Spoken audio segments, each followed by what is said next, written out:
मैं देशवासियों को विश्वास दिलाता हूं, जिस आशा और अपेक्षा के साथ आपने हमारी टीम को सेवा करने का अवसर दिया है, हम आपकी आशा आकांक्षाओं को पूरी करेंगे।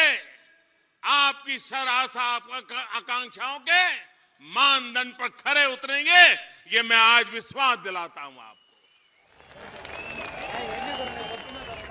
मैं 10 महीने के अनुभव से कह सकता हूं, इस देश को पीछे रहने का कोई कारण ही नहीं है।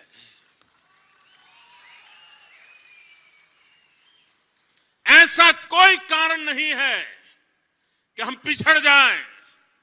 ऐसा कोई कारण नहीं है कि हम विकास की गति में उल्टी गिनती की ओर चल पड़े। कोई कारण नहीं है।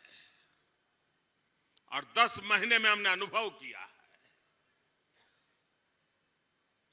अगर देश के कोटि कोटि जनों के आशीर्वाद हो,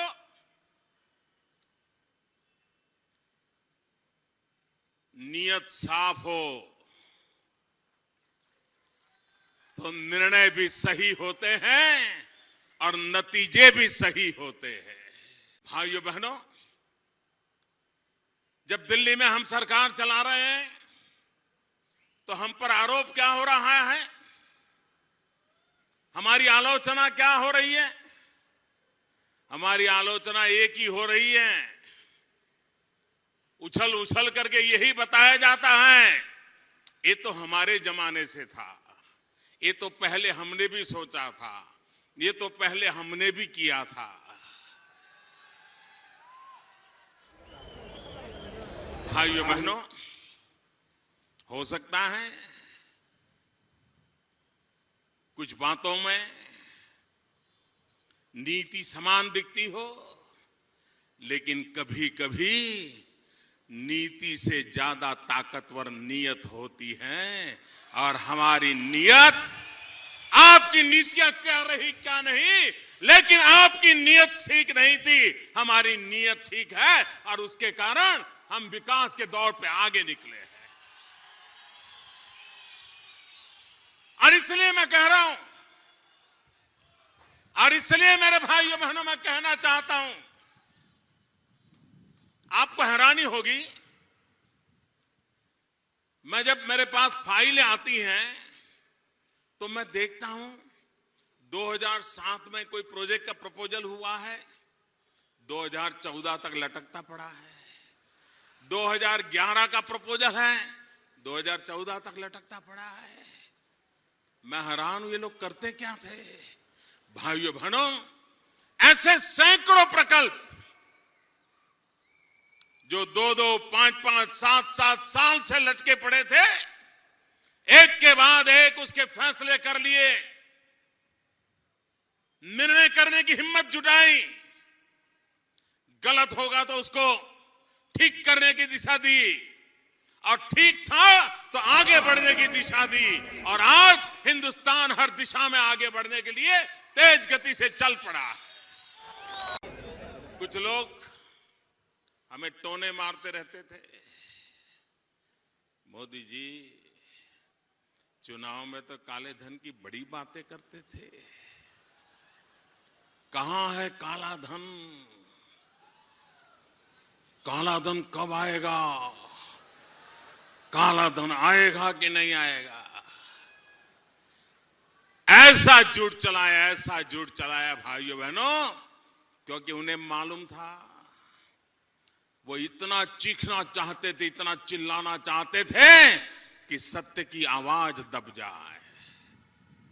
लेकिन सत्य की आवाज कभी दबती नहीं है, समय आने पर वो अपनी पूरी ताकत के साथ मुखर हो जाती है। और आपने देखा होगा, सरकार बनने के बाद पहली कैबिनेट मीटिंग में क्या निर्णय किया?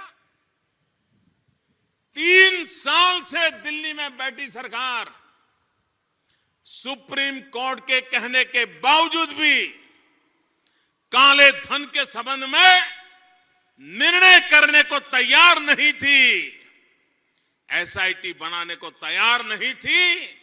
हमने आते ही पहली कैबिनेट के अंदर एसआईटी बनाने का निर्णय कर लिया और एसआईटी ने काम शुरू कर दिया। सुप्रीम कोर्ट में लगातार एसआईटी अपना रिपोर्ट दे रही है, कानूनी कार्रवाई चल रही है। हम विश्व के देशों के पास गए, G20 समिट में गए। विश्व के कई नेता ऐसे थे जिनका चेहरा पहली बार देखने का अवसर आया था। मैं नया था, लेकिन मुझे पता था मोदी भले नया हो, अनुभव कम हो, लेकिन देश चिर पुरातन है। 125 करोड़ देशवासियों की ताकत है। और मैंने विश्व के देशों के साथ आंख में आंख मिलाकर के कहा कि हम काले धन के खिलाफ लड़ाई लड़ रहे हैं, आप सारे दुनिया के देश हमारे साथ खड़े हो जाइए, हमारी मदद कीजिए, हमें जानकारी दीजिए। और G20 समिट में दुनिया के ताकतवर देशों ने भारत की इस बात को माना, प्रस्ताव स्वीकार किया। हमने वैश्विक फलक पर भी एक प्रयास किया। और अब संसद में जब बजट सत्र आया तो हमारे वित्त मंत्री जी ने, श्रीमान अरुण जेटली जी ने बजट भाषण के अंदर वित्त विधेयक के हिस्से के रूप में काले धन के खिलाफ कड़े से कड़ी कार्रवाई करने के लिए कानून लाने का देश की जनता के सामने विश्वास प्रकट किया। और इसी पार्लियामेंट सत्र के पहले दौर में काले धन के खिलाफ कड़ी से कड़ी कार्रवाई का कानून प्रस्तुत कर दिया गया। भाइयों बहनों, बिल पार्लियामेंट में ला दिया गया। और आज आपने देखा होगा,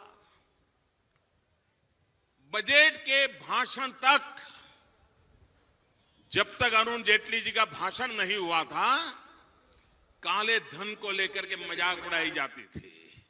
और जब बजट के भाषण में उस क्या क्या करने वाले उसका जरा खाका खींचा गया, और जब प्रत्यक्ष रूप में काले धन का कानून लाने के लिए संसद में बिल प्रस्तुत कर दिया गया, ये मजाक करने वालों के मुंह पे ताला लग गया। अब उनको पता चला कि अब क्या होने वाला है। भाइयों बहनों, मैं फिर एक बार देशवासियों को विश्वास दिलाता हूं, जो गया है वो लाना भी है, लेकिन अब नया ले जाने की कोई हिम्मत न करे, ये प्रबंध भी हमने करना है और उसको हमने किया है। देश का भ्रष्टाचार के खिलाफ आक्रोश है और मेरी देशवासियों ने मुझसे अपेक्षा की है कि मोदी जी कम से कम आप भ्रष्टाचार के खिलाफ लड़ाई लड़िए। और मैं देश को वादा करता हूं, जिस इरादे से आपने मुझे काम दिया है, आपका वो इरादा पूरा करके रहूंगा।